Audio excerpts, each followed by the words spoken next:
പണ്ട് കാലത്ത് കിണറ്റിൻകരയിലായിരുന്നു മുരിങ്ങ നട്ടിരുന്നത്. അതെന്തുകൊണ്ടാണെന്നറിയുമോ? മുരിങ്ങയ്ക്ക് വിഷം വലിച്ചെടുക്കാനുള്ള കഴിവുണ്ട്. കിണറ്റിലെയും പരിസര പ്രദേശങ്ങളിലെയും വിഷം വലിച്ചെടുക്കുമെന്നുള്ളതുകൊണ്ടാണ് മുരിങ്ങ കിണറ്റിൻകരയിൽ നട്ടിരുന്നത്. വലിച്ചെടുക്കുന്ന വിഷാംശങ്ങൾ ഇവ വേരുകളിലാണ് സൂക്ഷിക്കുന്നത്.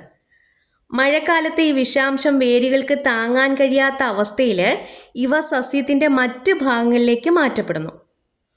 അങ്ങനെ ഈ വിഷാംശം കുറച്ചളവിൽ തണ്ട്, തൊലി, ഇലകൾ എന്നിവിടങ്ങളിലും എത്തുന്നു. ഇത് കാരണം ഇലകളിൽ കയ്പ് അനുഭവപ്പെടുന്നുണ്ട്. ഈ വിഷാംശം ഉള്ളതുകൊണ്ടാണ് മഴ കനക്കുന്ന കർക്കിടകത്തിൽ മുരിങ്ങയില കഴിക്കരുതെന്ന് പറയുന്നത്. കടുത്ത വിഷാംശമുള്ള മണ്ണിൽ വളരാനും ആ വിഷത്തെ അതിജീവിക്കാനും മുരിങ്ങയ്ക്ക് കഴിവുണ്ട്.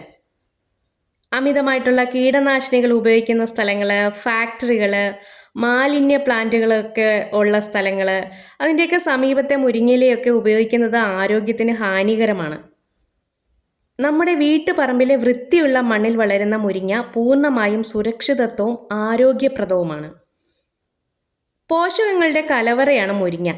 ശരീരത്തിലെ ബ്ലഡിൻ്റെ അളവ് വർദ്ധിപ്പിക്കാൻ ഡോക്ടർമാർ ആദ്യം പറയുന്നത് തന്നെ ഭക്ഷണത്തിൽ മുരിങ്ങയില ഉൾപ്പെടുത്താനാണ്.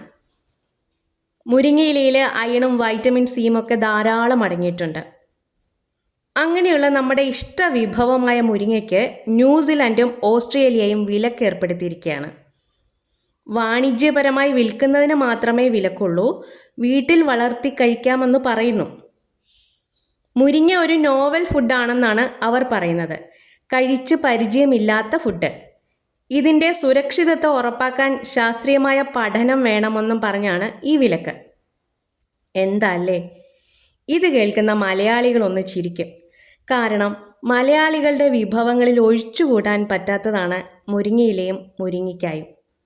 മുരിങ്ങയ്ക്കായി ഇല്ലാത്ത സാമ്പാറും അവിയലും തീയലുമൊക്കെ നമുക്ക് സങ്കല്പിക്കാൻ പോലും കഴിയില്ല, അല്ലേ? വീഡിയോ ഇഷ്ടമായാൽ ഒരു ലൈക്ക്.